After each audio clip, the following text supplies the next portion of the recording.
Guys আসসালামু আলাইকুম। দেখতে পাচ্ছেন এটা একটা ভূতের বাড়ি। এখানে কয়েক হাজার ভূত বসবাস করে, যা এখানে ভূতের গোসল করা, খাওয়া, থাকা, এভরিথিং এখানে পাওয়া যায়। এখানে ভূত দেখতে গেলে রাতের 12টার সময় আসতে হবে। দেখবেন যে শুধু হাঁটাচলা করতেছে, খাওয়া দাওয়া করতেছে, নাচ গান করতেছে। হ্যাঁ, আবার ভূতের কমান্ডার হিসেবে আমি দায়িত্ব পালন করি। তারা গোসল করে। আবার এই যে এখানে দেখতে পাচ্ছেন ভূতেরা গোসল করে, এটা হলো ওয়াশিং পয়েন্ট। এটা হলো ভূতের ওয়াশিং পয়েন্ট। দেখেন,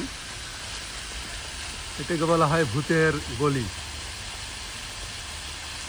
ভূতের আবাসস্থল।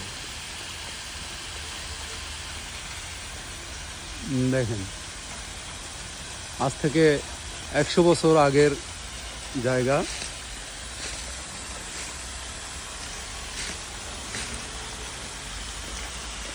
এই যে দেখতে পাচ্ছেন এখানে ভূত বসবাস করে।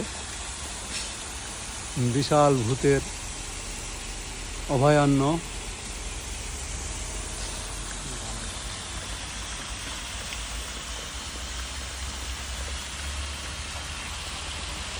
ভূতের গোসলখানা এখানে।